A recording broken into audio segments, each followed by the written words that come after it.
Once again, to Table Talk from the kitchen. Yeah, so today I'm talking about, this is just on my brain, okay? Because I'll be liking music just a little bit. Just a little bit. I dabble in with music.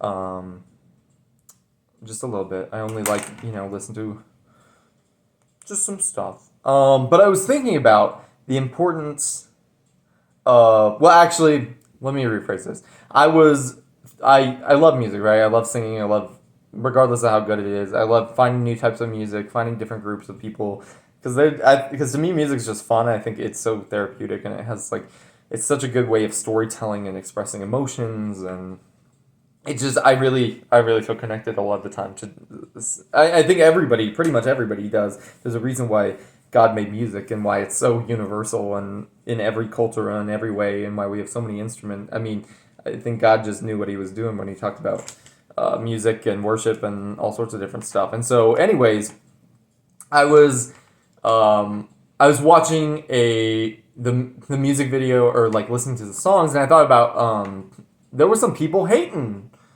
because they were like about, like, basically about singers who are primarily about Christian singers or Christian musicians who sing or perform or with people who aren't Christians, which I think is ridiculous. That's not, nowhere in the Bible does it say never sing with somebody who's not a Christian. But in addition to that, then it started getting me thinking about how a lot of the times you hear a lot of Christians who talk about the fact that they like only listen to worship music, which is great, because I think it's wonderful. Like, your brain, we're creatures of learning, right? We learn habits. We learn more from input than out. We do more input than output, right? We gain more knowledge. We put more stuff in our brain than we put out, and so it's important that the things that we put in our brain. And the Bible talks about it a lot, of like making sure that what you're seeing and what you're doing and what you're listening to and what, that those things are pure, because you're going to, whatever you're around is what's going to come out. That's why you got to surround yourself with good people, right? But anyways, I was thinking about it and I was like, okay, like, I think that there's a lot of people who take it kind of to this level that's like, oh, I won't. I refuse to listen to any type of music that doesn't talk about Jesus. And while I think that the sentiment is there, and I think that that's a wonderful aspect, because it's great that you have the self discipline and the emotion, and you're saying, you know what, I want to make sure that my brain is healthy. I think that's great. With that, however, I think it is also important to understand how different types of music are such a great indicators, because we are created to create things. I think God created us to be creative in one way or another, whether it's how we fix problems, whether it's, sometimes it's artistic stuff, making music, making art, making sculptures, writing things down, creating dancing, cooking. Then you add other things that are a little bit more, that are creative, but they aren't necessarily considered like creative stuff, like, fixing problem solving skills, because that takes creativity, right? The way that we talk and the way that we enunciate, the way, creating kind of this artistic way of fixing problems, or of speaking to other people, or mechanically creating stuff, being an engineer, being architects, doing stuff like that, where or even being creative in how we occupy our time, trying to be creative or productive, and trying to come up with different ideas. I think God created us to be creative because we're bearers of his image, right? We're made in his image. He creates everything, and therefore we are also like to create things. And so music, I think specifically, is such a great indicator of where people's hearts and ideas are. I have always kind of seen music in a lot of different ways, and I think especially I see it as a great indicator of where people's thoughts are and emotions. We look at different types of things that and throughout history, music has been the perfect way of what? Storytelling. Yes, it's a great indicator of emotions, and sometimes it tells that, but most music, regardless of what you're listening to, even I mean, you talk about oh my gosh, I can't remember which one it is, but it's whatever that beautiful piece is that's like boom boom boom boom boom boom boom boom boom boom boom boom. boom, boom, boom, boom, boom, boom, boom, and then it starts getting louder, right? It's telling a story. Same thing with any ballet ever. It's like it's silent, and then you have these instruments, and they're telling a story with other people dancing along to it, but they're telling a story. And I think music in itself is a great indicator of storytelling. Each person has their own story to tell, and music is just a great way of communicating that. And so where I'm going with this is you don't necessarily, I think it's important that you don't necessarily have to like or listen to all types of music. I don't think you should have to, I don't think that it's good to listen to necessarily music that is extremely provocative or extremely inappropriate or, is supporting things that aren't good, right? It's supporting bad behavior, negative actions, hurting other people, being I don't think that's not good.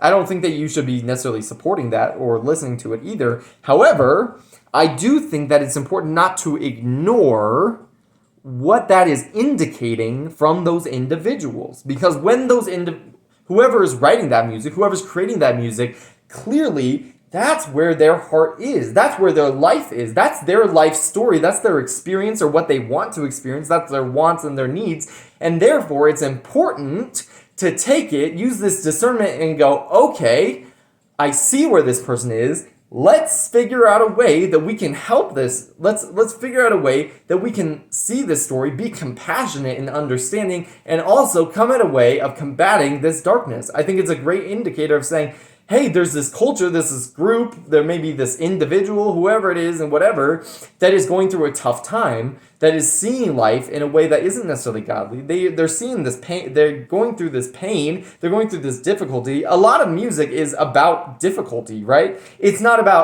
every song is, I'm feeling great, I'm feeling fun, I'm gonna just do whatever I want because I'm feeling good. Life is perfect all the time. Most songs are not about that. Or the ones that are like, they're like, I had a rough time, but now I'm feeling better. Typically, they're like, wow, I wish this never would end because going back to how it used to be would kind of suck.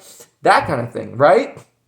And so when we see these types of music, when we hear this types of music, it's important to acknowledge the indicators that are being communicated to us of saying, here's a person, here's a soul, here's a life of somebody who is going through something that thinks a certain way, that is experiencing essentially an evil spiritual darkness, this kind of void of a separation from God, right? Sin, which means without, separation. They're experiencing life without God, and therefore it's an indicator in their experiencing and the emotions within that storytelling that we can't ignore, right? The Bible mentions a whole bunch of stuff that God is not supporting, right? God does not support all the things that are mentioned in the Bible, right? There's a whole bunch of story because the Bible is also historical, right? It's a story of God working in different people's lives, and God's experience is with them, and those people's experiences with Him. And therefore, it's important to acknowledge that, yeah, you're going to experience life where God isn't exactly happy. And also, you're going to experience life where God is. And so there's that relational piece, and it's important to acknowledge that, yeah, you may not like that type of music, but it is a great indicator of where that's a soul that needs help, right? That's a soul, that's a person, that's someone who's experiencing pain, and we should be willing to be compassionate, even if they aren't necessarily going to become a Christian in that moment that you talk to them. You can at least be there as a support. We're all in the same boat. We all don't measure up. God does not grade us on a regular grading scale. It's not an 80%, 90%. It's a pass-fail. And the only person who's ever passed has been our Lord Jesus Christ. And so it's important to acknowledge, yeah, they may not be making as good of decisions, but we all deserve the same fate. We all deserve to burn in hell, 100%. That's just the truth. However, with that, it's important to acknowledge that, people be going through stuff.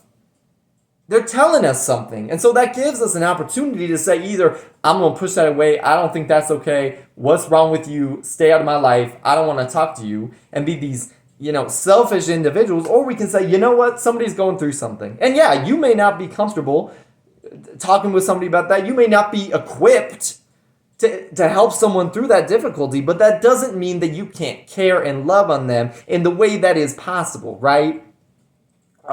There's My dad was talking to me about this memoir from the guy who one of the I think he's in the band Korn. I don't know if he was the main singer or a drummer or who he was, but anyways, he ended up becoming a Christian, and he was talking about the fact that a big way that he feels connected and he feels like God is working through him is because, let's be honest, like heavy metal and rock music, typically if you're listening to that kind of music, you probably are there's a lot of emotion. That's the whole point of rock and metal, is that it's an emotional time. It's loud. A lot of times it's angry. It's frustrated. It's a way of basically releasing this tension that's built up inside of you. And so by the use of that, these guys are able to say, hey, I'm experiencing the same thing as you. And yeah, we're going to probably use some language that isn't exactly great. Well, that's not where they are yet. They're not to this point where they're able to always communicate in a super pure and great way. Okay, that's not where they're at. That doesn't mean that what they're doing is useless, right? We got to have people at each stage of our lives, right? As a little kid, you're not meant to understand astrophysics. You're meant to understand where you're at. And so we have to see that different people are different places, and God uses them in different places in different ways. Through music, this guy's able to go, oh, I can connect with other people and say, you know what, God is saving me from being as angry. God is keeping me and reminding me that he's got purpose and plan in my life, and I've been angry my whole life, and I have a lot of things to work on, but guess what? God's with me every step of the way. And that certain type of music is the way of an indicator saying, guess what, bro? I'm with you, and God's with you. Because if he's willing to be with me, he's going to be willing to work with you. And that's an understanding point. And so I guess what I'm trying to say is, like, don't be hating. That's really what I'm getting to. Is like, yeah, there's definitely types of things that, like, okay, you got to be careful with what you're consuming, what you're watching. In addition to that, we can't necessarily be completely complacent. We can't just be hating only. We can't just be, you, stay away from me. Ugh. We can't be that way. We have to go, okay, this is a story. This is somebody's life. The reason why someone's telling this is that they're going through something. So even if I can't necessarily be the one to go in there and, like, what I imagine is, like, picture a pitch black room, right? There's this fog. It's this darkness, right? And that this completely dark field. And then all you're doing, if you're not willing to see those indicators, if you're not willing to go, you know what? If you're not willing to be compassionate and loving towards other people, all you're doing is building a wall and saying, stay away, stay in the tent outside the city. That's what we're going to do. Stay away from us. But it's a beautiful thing when somebody goes,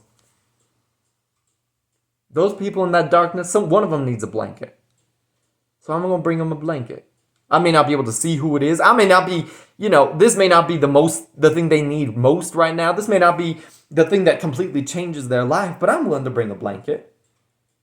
And then somebody else, maybe, if you want to bring in that light, bring in that candle, right? And you're going to light that little candle and you're going to walk in there. And yeah, there might be some people who go, oh, I don't want that light. Keep that candle away. It smells bad. Oh, don't want it. Or they may go, oh, my eyes are burning. Keep that away. I don't want to look at it. But there may also be somebody who's saying, what is that? What is that candle? Or saying, you know what? This blanket is comfy. I was feeling real cold today because I was feeling sick. And that might be the one thing, that one light, that tiny little light might be the one focus that they get for a long time. They may be stumbling around this giant field of darkness, being like, I don't know where the exit is, but I got this light. This is what I got it's freezing cold, but this blanket, this is what I got to hold on to. So I'm gonna guard it with my life until eventually God is gonna open that door and say that eventually that fog is gonna be lifted and they're gonna go, oh my.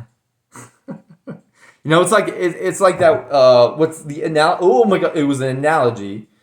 Oh, Oh, allegory. It was an allegory. The allegory of the cave, is that what it's called about? Where it's like all the people see in the light and then they only see what they want to see until someone sees everything else. And that's the truth. It's like you don't know the truth, so you just make up your truth until you know the truth.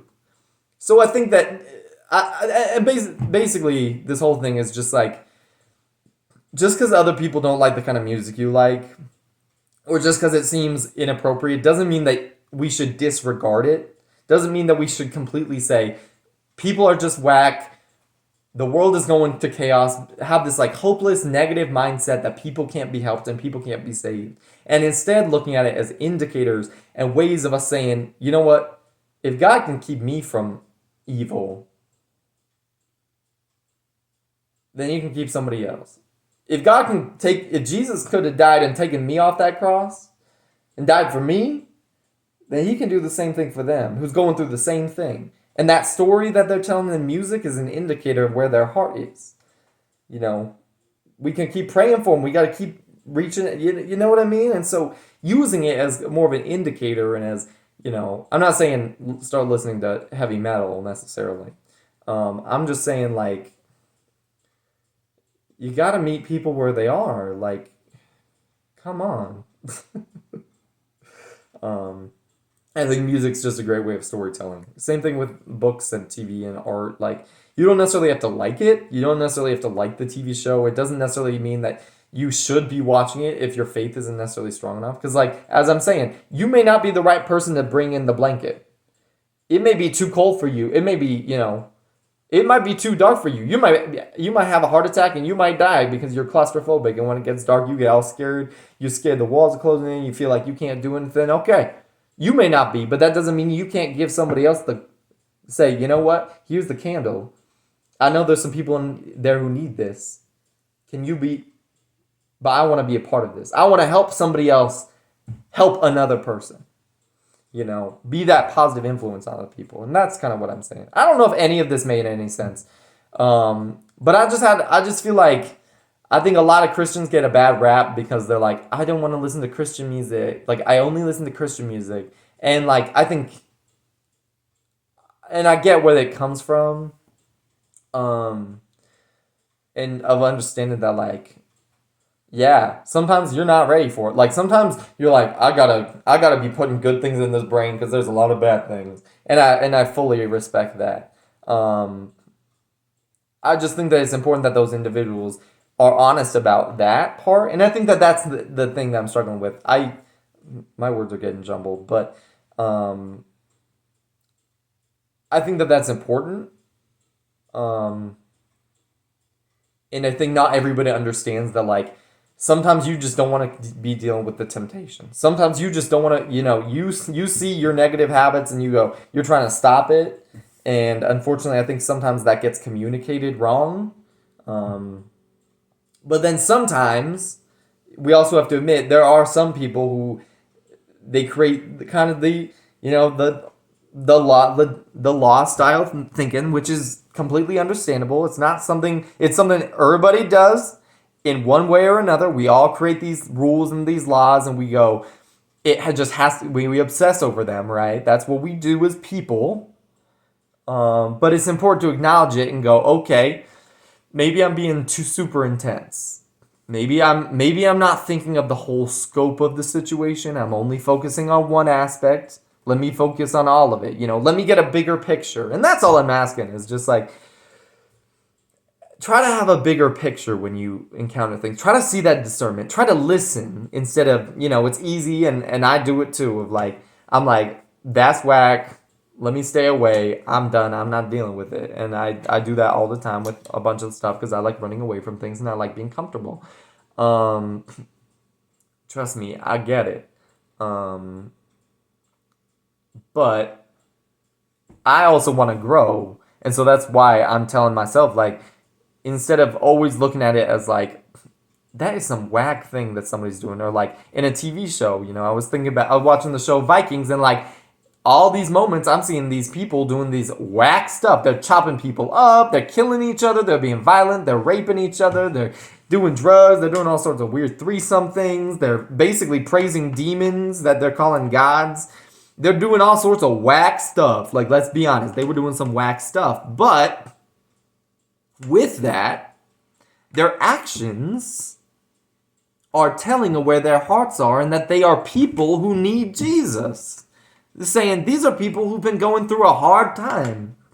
And instead of being these heartless people, yeah, we have to acknowledge that evil is evil regardless. 100%. We don't condone evil. Ain't no condoning evil. But guess what? Everyone's evil without God.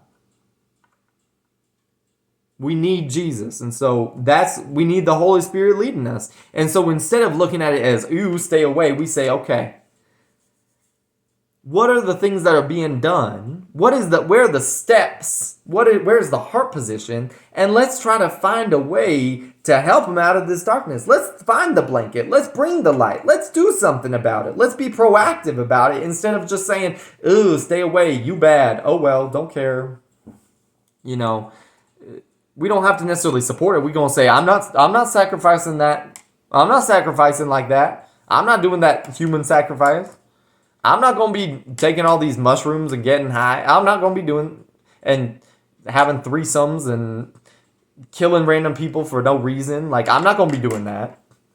And I'm not going to support it. But what I can do is say, you know what? Okay, I see where you're at. Let's try to help. Taking that step of being like, we're called to be different, but at the same time, we are there. If you are in the situation, you're in the situation. You don't get to pretend the boat's not sinking when the boat is sinking. We're on the same boat. All the people on the Titanic were on the Titanic. You can't pretend that you weren't on the Titanic if you're on the boat. It's like pretending that your eye is not part of your body when you're looking through it. You're part of the world. You don't have to be connected to it. We have to be able to say, you know what? My Lord and Savior is Jesus Christ, and I'm led by the Holy Spirit, by the grace of the Father up above. And I can say that. With that, I also acknowledge that this was a gift that was given to me so I can share with other people. That I want to be better, and I've seen how God has made my life better, and so I just want to be able to talk with other people about it. I want to be able to help other people see, guess what? We in the same boat. We going to the same place. The only difference is there's a lifeboat. I want to help you get on. And that may mean that we got to go through some rooms that aren't super clean, that aren't super comfy. It may mean we got to leave some stuff behind, but I'm going to hold your hand. And you might be fighting me along the way, but I'm going to keep pulling you. I'm going to keep on dragging you. Because that's what God's doing. Because Jesus is saying, come on, it's over the loudspeaker. He's saying, it's on the third, it's on that level. It's right here, guys. Come on. I'm going to keep telling you the right way. I'm going to keep on calling out the instructions on how to get there. But you got to be willing to say, okay, let's go. And we also have to be willing to say, hey, maybe someone with headphones in who didn't hear that announcement, we go, hey, yo, bro, there's an announcement. Come on. Guess what? I can't hear anything. Okay. Well, then I'm going to pull you that way. Your ears are clogged. You can't hear nothing. Okay. Then I'm going to help you lead because I can at least hear. And we might accidentally go the wrong way, but guess what? Jesus is waiting on that lifeboat, and he's not going. He's not going. He's not going anywhere until we're safe. And that's the beautiful thing of it. So, I'm going on a lot of tangents. This was kind of all over the place, but I just think that music is a great storyteller. And a lot of people, I think, create a lot of rules and understanding of like that there's so much more if we're willing to listen and really dive into people's hearts and see where people are at and their experiences and their history and what they've been through and understand that like other people go through different things. The life that I lived is very different than the life somebody else lives. Each of us there's a reason why each person is born in a different place in a different time around the world, right? All of us have our own personalities, our own interests, all of our own experiences, our own friends, our own family, our own heartbreaks, our own wins, our own losses. But we're all in the same boat. And we all can be given the same opportunity. And so being willing to go, you know what? let's see where that is, and let's be hopeful, and let's be proactive, and saying, you know what, let's figure out a way that we can all work together, and be willing to say, okay, everyone deserves a chance, because Jesus didn't have to die for us. He could have just let us go, but he didn't. And so why not? So I guess I should, get out of my own head and be like, okay, I guess I'm going to deal with some people I don't like. I'm going to put myself into an awkward position where I can be judged and patronized, or where I'm going to have to deal with something that makes me, I'm going to have to talk to somebody who I really don't want to talk to. Or I'm going to have to push myself away from somebody who I really care about. And I may have to read a book that I really don't want to read, or I may have to sit through a long talk that I don't want to listen to, because Jesus was willing to spend 33 years on this earth and do the same thing. Didn't have to, but he chose to. And so being willing to go, okay, I can at least do a little bit. I don't necessarily have to. I don't have to go all the way in all the time and everything. I don't have to. Don't put yourself in temptation and brokenness. But being willing to go, okay, at least I want to understand.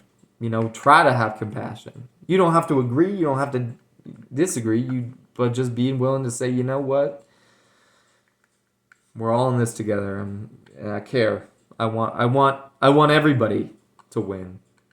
And the only winner is if we're with Jesus. That's the only time you win. That's it. There's no winning or losing unless you're with Jesus. So there's no winning unless you're with Jesus, and the only way you really lose is if you don't have him. So that's, yeah.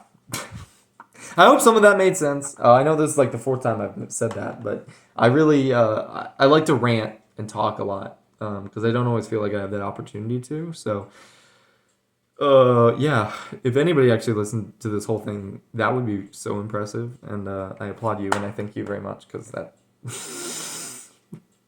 it makes me feel better. Someone was willing to listen. But anyways, that'll be a beautiful day. And try to find some new songs, find some new inspiration, find some new art, and yeah.